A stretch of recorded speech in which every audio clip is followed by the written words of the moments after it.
Thank you for this opportunity. This is great. It's been so great to be able to learn from all of you and to hear about the exciting work that is going on. The argument that I'm going to make, what I'm going to talk a bit about, is that there are a lot of places that need our research. They need social psychologists. They need us. They need all the important work that's being reported at this conference. But no one's waiting for our research. They have questions, they have issues, they have worries, but we need to find ways to really assist getting our research out there so that it makes a difference. My talk is not going to be about data this time. It's going to be about the community as an important focus for the work that we're doing, that every system in a community is impacted by immigrant and refugee people coming into the community, making a difference, and that social psychology has a lot to offer. And we have even more to offer if we work with community psychologists. So that's kind of what the focus is going to be, is to talk a little bit about why this is important. So much of the focus that we talk about is often national, but much that happens is felt, enacted, and experienced at the local level. We've heard that today in some of the different talks about schools and housing and healthcare and transportation, workplaces, neighborhoods, public services, police, faith organizations, programs for youth, families, elders. Communities are often where the support occurs and where the discrimination is felt. And so we really need to think about communities as important. And psychological research, the kind of research we're all doing, has the potential to help understand, inform, and provide guidance at the community level. Just consider the range of psychological research, a lot that we've heard about in our short time together: cross-cultural studies, intergroup relations, person-to-person interactions, group process, prejudice, discrimination, lifespan development, studies of trauma, studies of resilience, family dynamics, intergenerational issues, studies of control, moving away from deficit models, social cognition, use of language, metaphors. There's so much that psychologists are doing that's really important. And what's crucial at this point is, how do we ensure that psychological research informs policy and leads to action? How do we make that happen? When we crossed the border, and I said to the border guard, he said, why are you coming here? I said, I'm coming to a conference for social psychologists. And he said, excuse me, but what is social psychology? People should know what we are and what we do. And part of what we want to be thinking about is, how do we tackle what's been termed the loading dock problem? So lots of disciplines are thinking about this issue. And the loading dock problem is where we do research, and it's kind of like we treat it like we're creating a product, and we can do the research and then we trundle it out to the loading dock and we expect somebody's there to pick it up, but no one's there to pick it up. And so what we need to do is really think about strategies for overcoming the loading dock problem. And lots of disciplines are thinking about that, and we need to as well. And I'm going to focus some of my points on Lowell, Massachusetts, because it's one of the places that I've done a lot of work. And Lowell is a very, very interesting place. When I started there as a new PhD at UMass Lowell, and I was teaching social psychology, and I was talking about research that showed that there was prejudice against women who'd leave their children at home alone that wasn't the same for how people viewed men. And one of my students, a Cambodian who had recently moved to the US, a refugee, he raised his hand and he said, "But Dr. Silka, I don't understand what you're saying. Of course the mother might leave. She'd have to feed the children. She might have to work. Of course she's doing it for the children." And I thought, oh dear, all of what I'm assuming about our research in social psychology and how it generalizes may not quite hold. And that was, for me, a surprise as an experimental social psychologist. Shouldn't have been, but was. And I came to UMass Lowell as an experimental social psychologist, and the president of the university called me in and said, "We need you to change what you do. Lowell is changing around us, and we need you to work with the community. We need to have research that's going to make a difference. Now, you can continue to be an experimental social psychologist, or we'd like to have you direct the Center for Family Work and Community, where you build partnerships and you really work with the community." Lowell now has the second largest Cambodian community in the country. Over 50% of the children in the school system are from refugee and immigrant families. When you walk into Lowell High, there's a board that says welcome in 60 different languages. And the university needed to change. We needed to change. And so they asked if I would be a part of that change. And so one of the things that we quickly began to discover is that the daily life of communities such as Lowell, there are so many different places where psychology is important, where things are being enacted in the health area, in education, in neighborhoods, in jobs and workplaces, in faith-based activities, in police, and in public safety. And we, as a university and as a faculty, were clueless. We didn't know what to do. And we knew how to study people. We didn't necessarily know what to do to make a difference.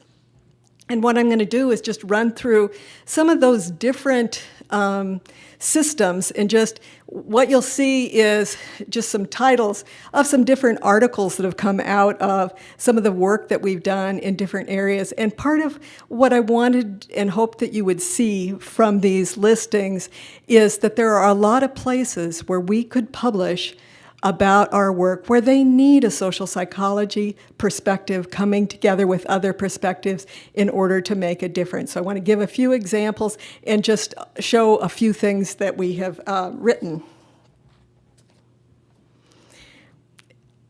So health is a locus of what we need to be thinking about. Health ends up being so important. I mean, one of the things that we found in Lowell, for example, in collaborating with the Cambodian community, is there are so many ways the contact kinds of things that we've been talking about are important. We're finding that people go to see their health provider and there's such a mismatch and it doesn't work and it's such a problem. We're finding that children are asked to be interpreters, so their parents don't yet speak English, and the children are in this very sensitive position of listening to their parents talk about sensitive health problems because there aren't interpreters. We see our Cambodian colleagues being really worried because from their perspective, if you're given drugs, then the doctor or the physician or the nurse has understood. If you're not given drugs, then no one cares about your health.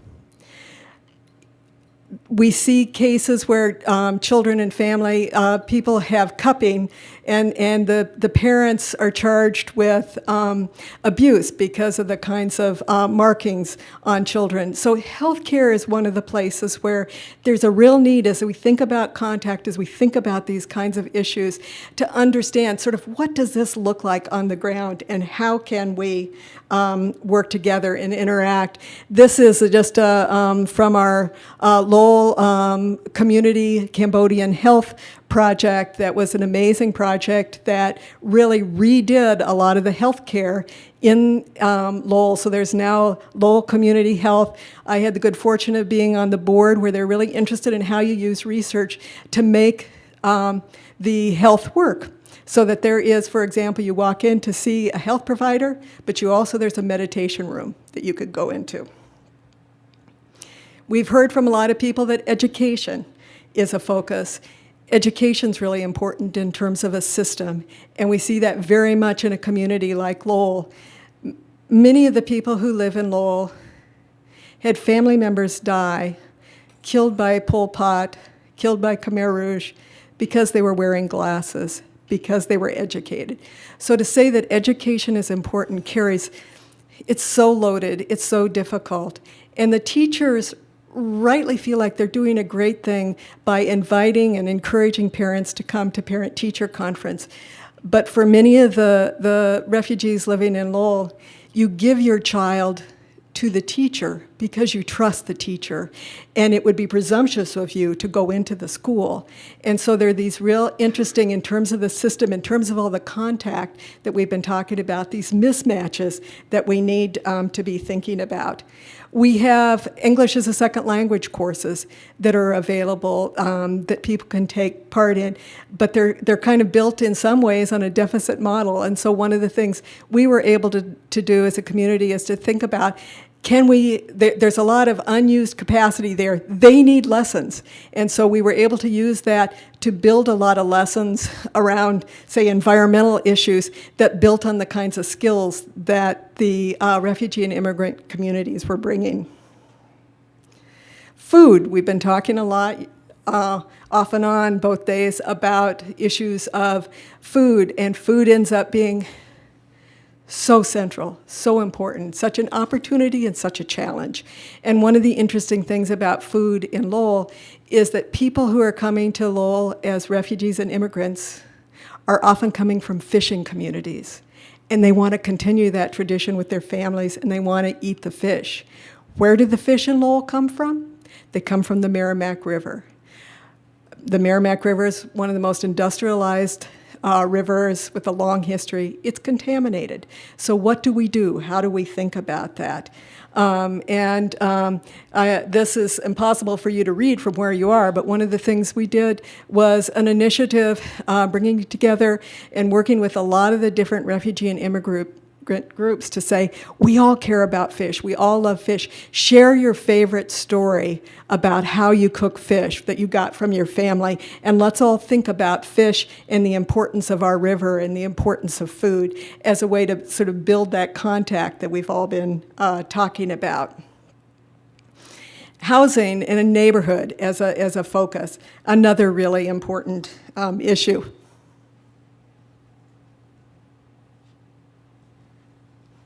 I'm just going to hold this up and then I'll pass it around. It says Lowell's Special Places, and it's an example, again, of how people are thinking about some of the neighborhoods in Lowell now. I mean, they're just amazing places in terms of what's happened, but also in terms of the conflict that happens. And this is one of the pieces that was put together. It's called Lowell's Special Places, about the different neighborhoods. You open it up inside, and there are lots of pictures of different things that are going on. There are things that are in Khmer, there are things in Spanish, there are things in Portuguese in terms of capturing the different communities that are there. And again, it's people kind of think about, how do we take some of this research, or how can we go to social psychologists at the university and say, how do we do this in a way that might work? What would make a difference?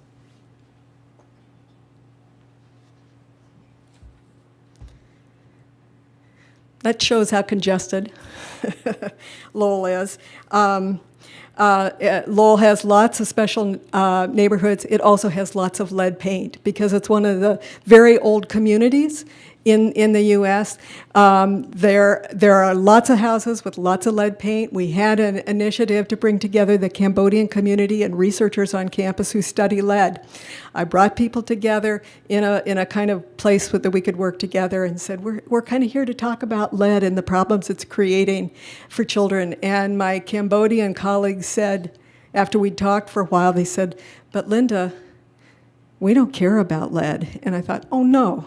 I thought we'd brought together using all these things. I said, okay, that's good. So what do you care about? And they said, something in our houses is hurting our children.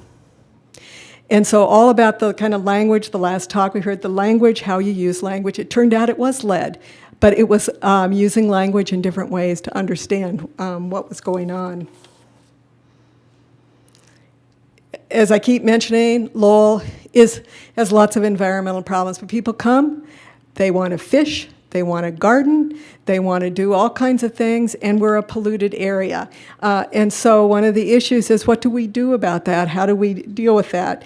And one of the things that we were able to do is Lowell is on the Merrimack River, Cambodia's on the, parts of Cambodia are on the Mekong River.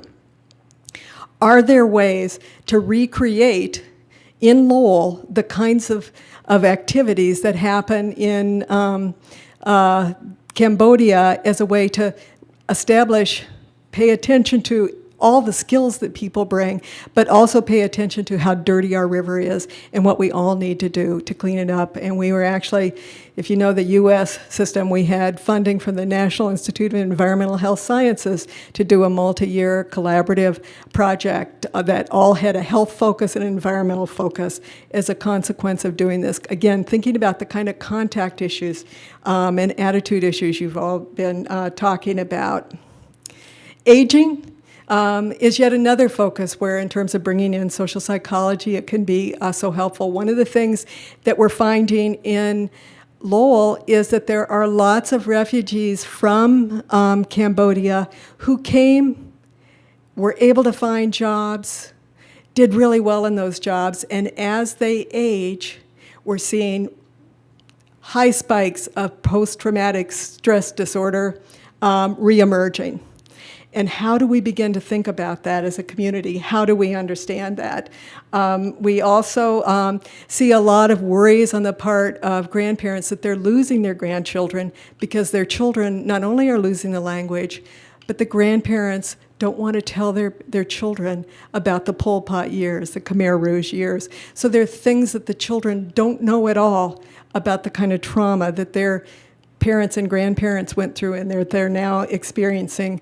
And so one of the things that as we thought about that, we thought about social psychological processes and things, and we thought about the pollution kinds of things, we were able to get funding to create a environmental television show focused on working with Cambodian families, and it was where the youth were the people on screen. But that really doesn't work for an elder-oriented culture. And so one of the things that the youth did is they interviewed people who are experts about environmental issues, but they interviewed their elders, their Buddhist elders, about Buddhist traditions around the environment as a way to, again, have a kind of thing that brings together the approaches.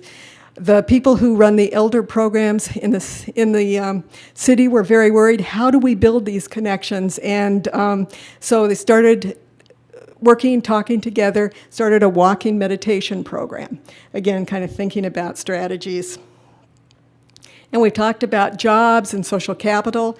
And one of the interesting things is, again, that was another place to look at how can we use research to build these kinds of partnerships, to think about the kinds of things that are going on where Lowell had lots and lots and lots of empty buildings and are now, they're filled with new businesses, and there's a lot of social capital, a lot of interesting things, and how can we learn from that? So in essence, communities are a locus, a setting.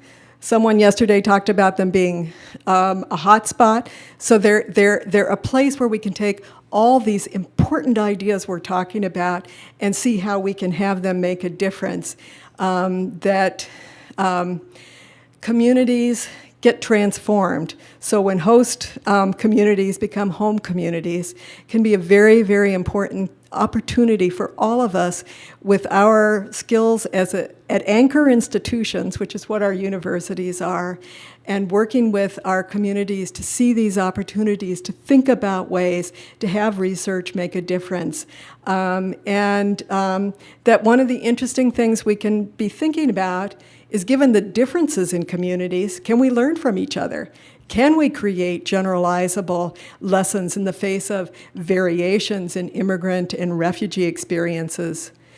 Variations in community histories. Lowell has always been an immigrant community. We might think that that would lead the French Canadians and the Italians and the Greeks that live in Lowell to be very supportive and respectful. Not so much. All kinds of interesting things there. Different community issues and challenges. Not every community has the kind of environmental problems Lowell has, but what can we find and how can we kind of transcend some of those issues? And then different community resources and limitations. Another strategy that we can be thinking about as social psychologists is moving toward learning from other disciplines through generative concepts. We can't do exactly the same thing that other communities have done, but I mean that other disciplines can done, but have done, but we can really learn from that. So we can look at what are other disciplines doing in terms of looking at resilience, for example. There's great work on sustainability, looking at resilience in the face of climate change. And what happens when we combine that with the focus on resilience in psychology?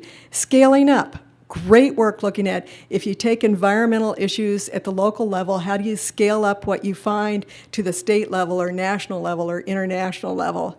Sustainability issues. Eleanor work on the commons in terms of sort of economics of things that aren't owned and what does that look like. Wicked problems. We're doing a whole lot of work looking at problems that need data, but data's not enough in order to assess policy.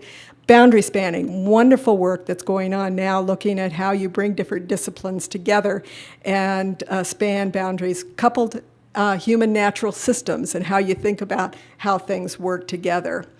And we have opportunities for devising next steps in terms of the research we do.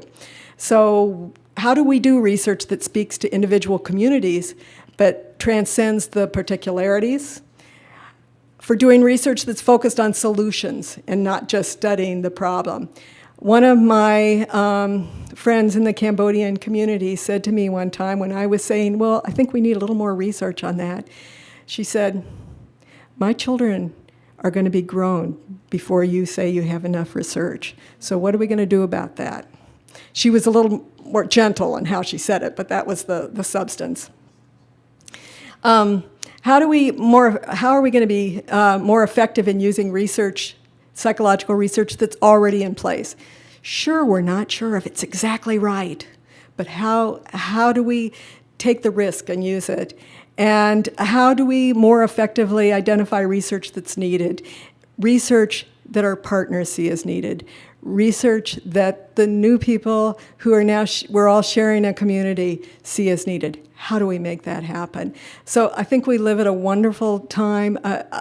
It's a very exciting, challenging time, and people need to know that social psychology has a lot to offer, and we need to step up to make a difference. Thank you.